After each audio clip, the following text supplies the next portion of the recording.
coming at you on the NBA tonight. The Mavs and the Kings go at it in Dallas. The Celtics try to break a 3-year drought in O-Town. It's the former Battle of Canada as the Grizz go to Toronto, and we take a look back at the plays of the month. Watch out for the NBA tonight. Now.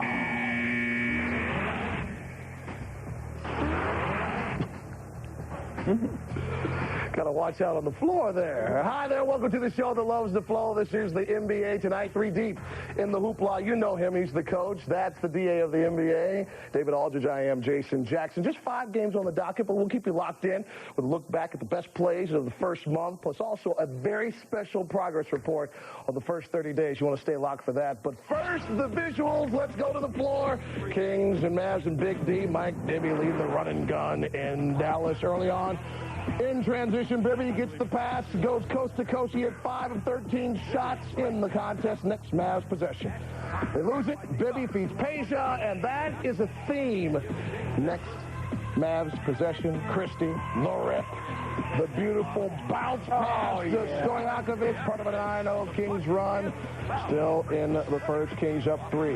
Peja showering down the 3 on Juwan Howard. He had 17 in the first. Kings up 30-23 after 1. In the second quarter, it was Scott Pollard on the glass, Fred. Oh, Jason, he certainly was.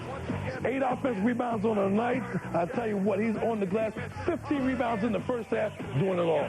Kings up 9, still in the second. Mavs down 10. Finley blows by Peja. Uses 2 hands.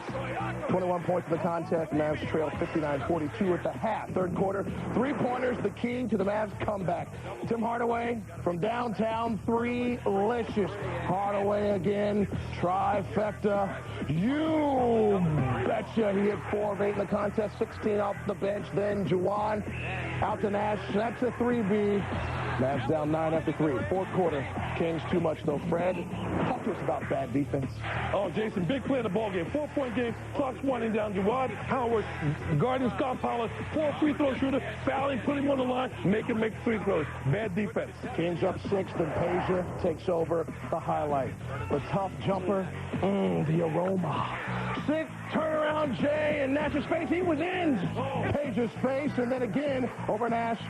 The ridiculous Jay. He hit 13 of 19. It smells sweet. Peja with the game high. This was the 4th time this season he's provided 30 or more in a game. Pollard and Divac went for 17 and 11 on the boards, respectively. Finley had 21, as we mentioned, in the loss. Nowitzki with 29 and 11.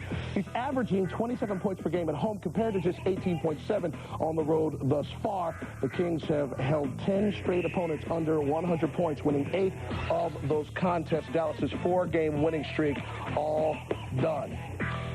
The only problem with the Kings right now, Fred, is we want to know when they're going to stand up as the real Kings versus struggling against teams that they shouldn't, like they did earlier this week. And that's so important, Jason. After all, when they're in a ball game against the Grizzlies, they lose that ball game. But think about this now, when the big guy comes back. I'm talking about Chris Webber. Now, someone's got to move over. That flow and that tempo is going to change. Eventually, they'll right it, and they'll get it set. But somewhere along the line, they've got to be defensive, and they've got to be physical if they expect to advance in the playoffs. And since we're talking about the Mavs, David, let's close this chapter, if we can, on the Malone situation, because the owner of the Jazz, Larry Miller, he said he'll trade him, but what's going to be the parameters on that? Well, you know, he talked to our colleague Frank Hughes of ESPN.com and told him that there will be some conditions under which he trade him, mainly if the Jazz are not a contender as he sees it.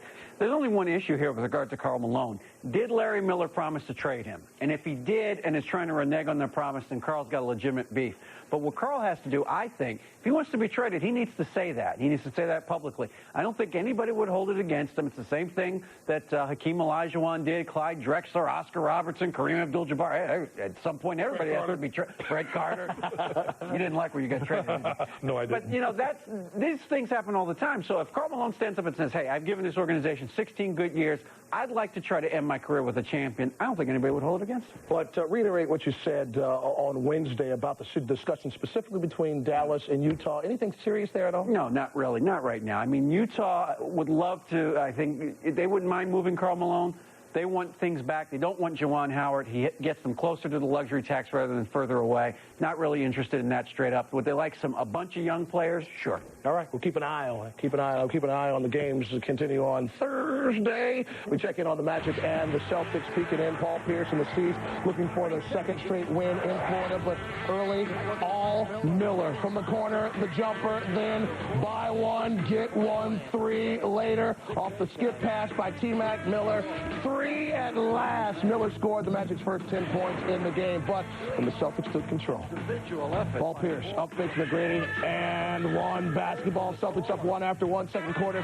Juwan gets busy, Fred. Oh, he does know how to get busy, Jason. Look at him here. In the open floor, can handle, can rebound, can finish, and can also shoot three-pointers. Look at him here. 6 for 16 from three-point land, but he also rebounds. Again, three-pointer, Antoine Walker. You like the guy because he can score. The Celtics up 9, then Pierce and T-Mac put on a show. Fred, walk us through it. No, it's not Bird and Magic, but it's pretty darn good. As you see him fake T-Mac get in the lane, but watch T-Mac back at you, young fella. He comes back with the swinging jumper. He knocks it down. But watch here. Is this Larry Bird-like step-back jumper, Paul Pierce? Watch young out. fella. Watch I out. like it. But watch T-Mac. He comes back at you.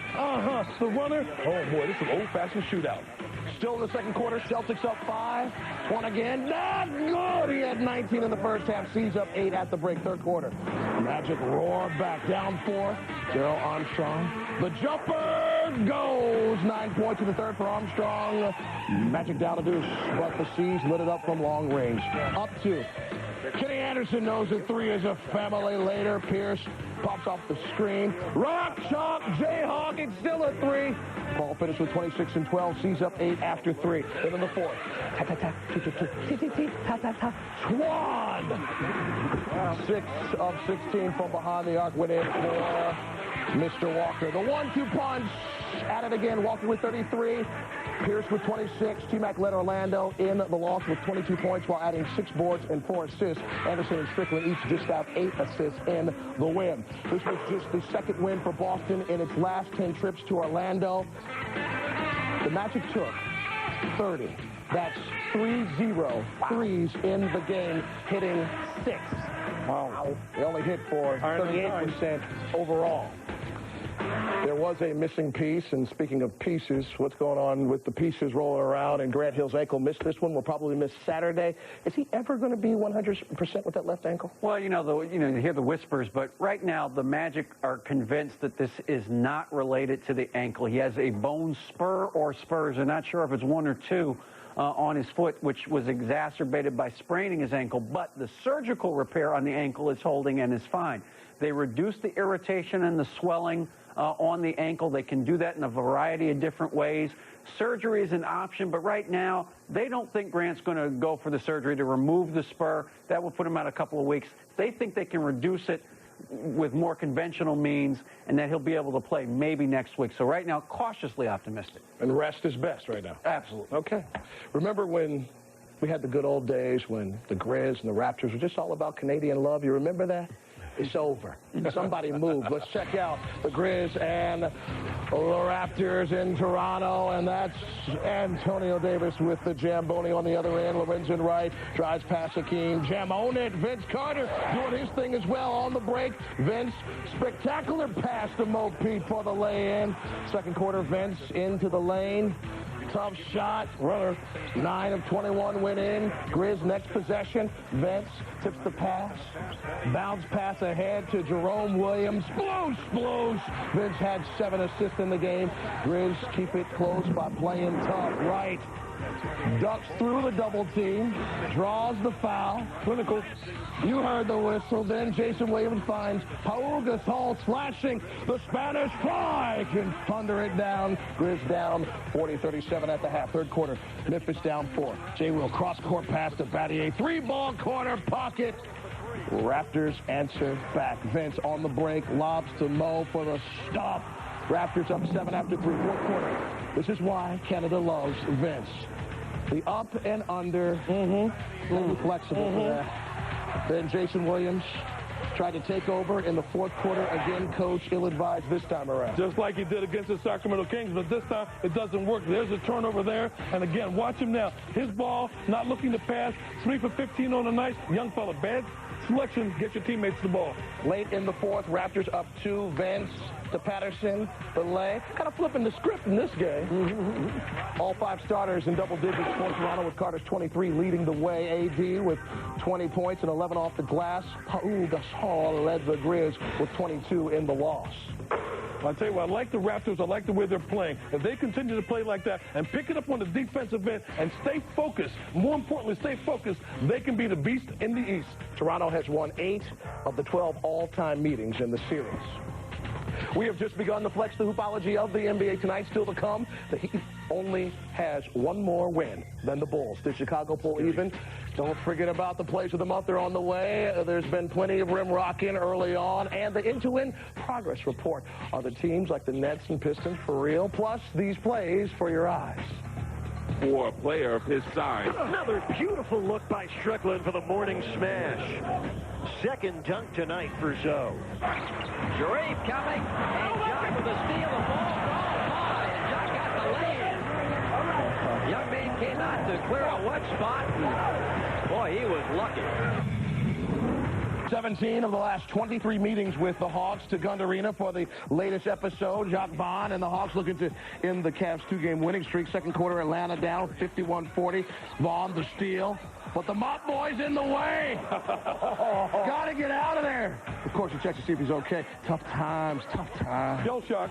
Take another look. Vaughn pushes him in the back to get him out of the way. Taking care and getting the hoop. One more time. Run for your lives! Now, the head Mop Boy says, don't worry, I've been there. I've been there. It's okay. Yeah, see, the thing is, you got to get off the floor, though. But I'm going to have to take some pay. Second quarter, game tied at 54.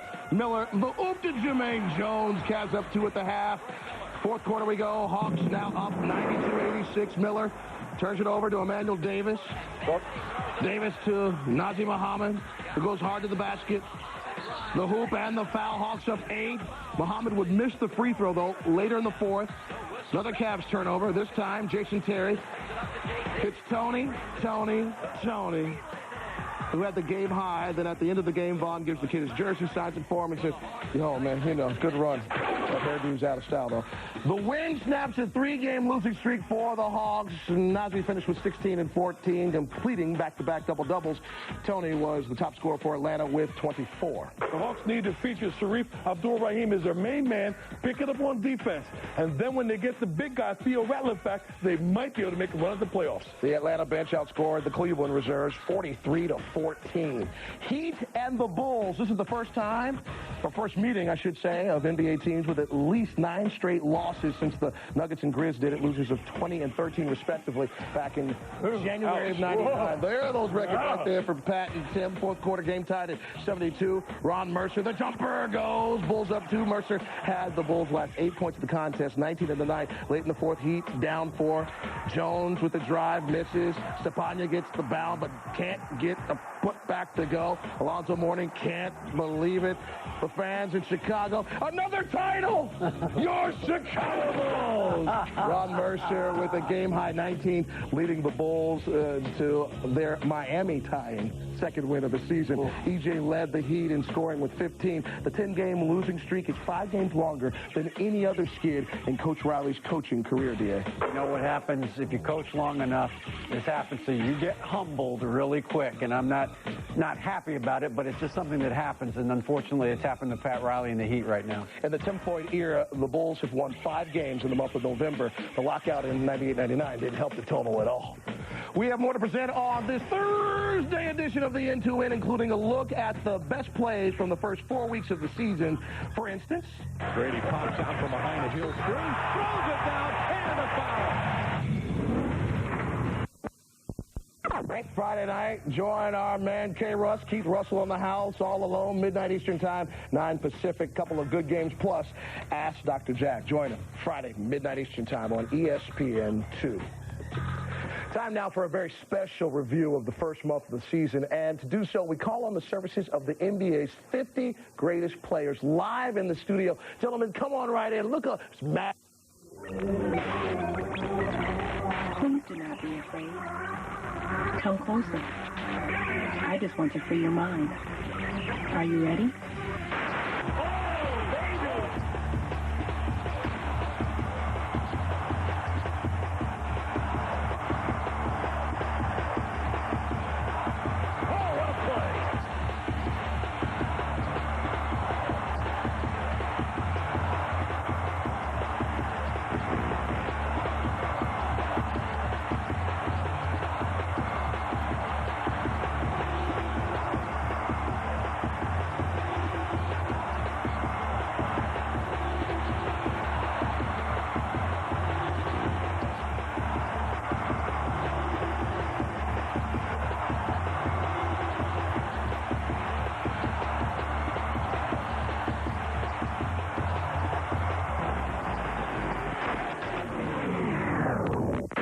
Freedom depends on your state of mind.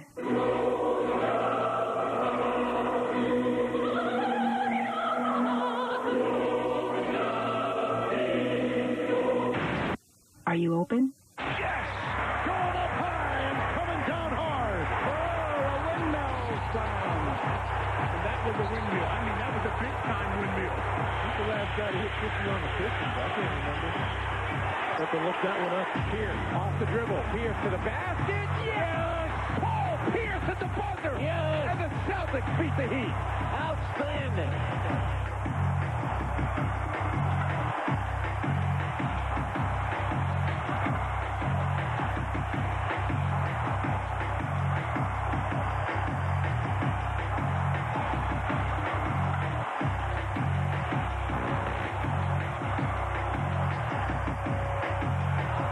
We now return you to your regularly scheduled programming, already in progress.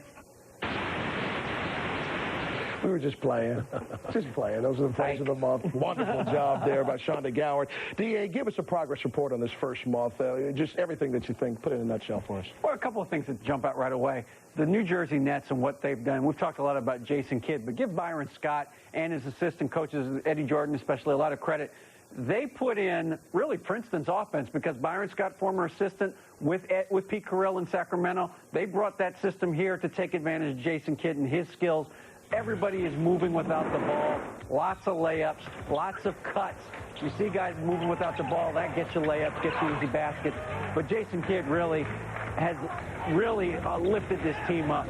Everybody knew about his passing, as you see there, but I think it's his all-around court generalship that really has given the Nets an opportunity to win games. They think that they can do things, and I agree with them. Now, you look at the Timberwolves.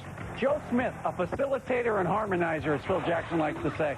Not great numbers, not a top 20 scorer. He just makes everybody feel better and play better. He goes in at power forward, gives them some scoring, gives them some defense, allows Garnett to move the small forward, which allows Serbiak to move the shooting guard. All of a sudden, the Timberwolves are a long team, and they can play that zone defense and get in passing lanes, and Joe Smith is the reason why. I think it's a great pickup for them. He is a great pickup and doing an outstanding job. But what I like is what the league has done for basketball this year. They've tweaked some of the rules to enhance the product, to give the viewers and the fans a better product. And what I like what they've done is the zone. What they've done is allow teams to play zone, but no one can stand in the lane. Also, they speeded up the game a little bit by only now 8-second timeline rather than 10. You see players hurrying across the floor. But what I like is the fact that now at the end of games, what team coaches are doing now, they allow them to take the ball in at the hash mark, which is so important because if we can flash back now to a Boston Celtics game where they got the ball at the half-court line,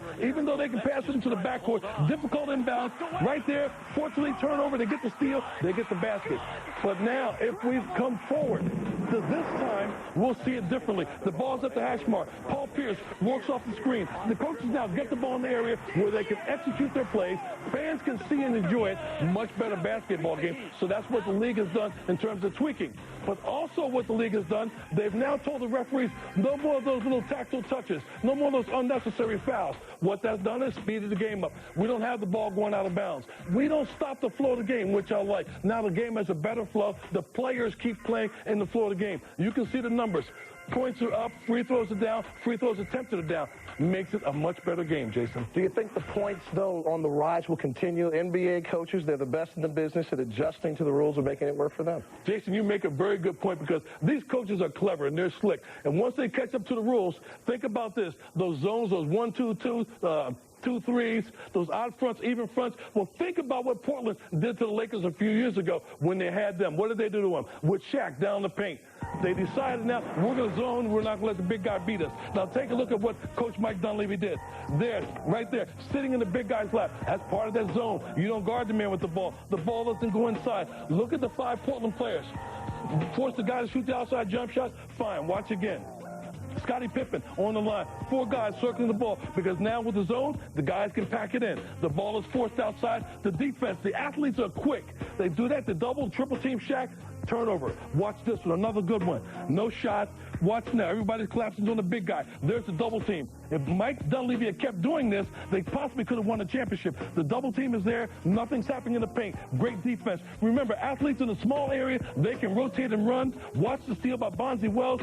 Great defense. I like the way it's done. And trust me, the coaches are good. Later on in the year, we'll see matchup zones. The game just might slow up, and I hope not. Now, usually you don't let me break anything down, but I've seen some things as well. And my point has been with the rookies. Of the young guys that are getting experience, and you put them in 2 different groups, guys that were in college 3 years or more, 2 years to none, you'll notice that if you take the international players out, talking about Parker and Gasol, not one of the more inexperienced players is averaging over 10 points a game. On the flip side, Battier and Tinsley, they are, and half of the elder statesman rookies are on winning teams. So, hey, stay in school if you can. But the money, look, I'm not arguing about the money. It's just the numbers never lie. They don't, including the cash. I love breaking it down. That felt good. We will present the best and worst of the first month of association action. As for those who have been solid, it will be a race to the finish. The victors will be presented on the other side. Sanford and Nunn digging in the dumpster for this one. Which eventual NBA champion had the worst record in the first month of the season? Minimum 15 games. The answer is forthcoming. Which eventual NBA champ had the worst record in the first month of the season? The survey says those 97-98 Chicago Bulls. Believe it or not, it was actually one of MJ's title teams that compiled the worst record on the way to the NBA crown.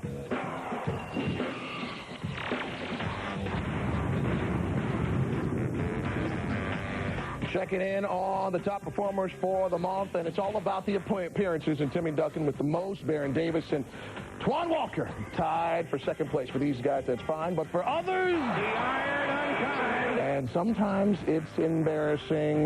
Timmy, 30% from the field. Greg Anthony, 39%. Chris Mihm, 40.6, all with 2 appearances. It's the NBA on ESPN Radio, and the season begins for our friends JD and Dr. Jack on Saturday. The Magic and the Wizards, and make sure you're in. Check local listings for your ESPN radio station. That's going to do it for us. That's Coach Fred Carter and David Aldridge. I'm Jason Jackson. See you next time. NBA Tonight is a presentation of ESPN, the worldwide leader.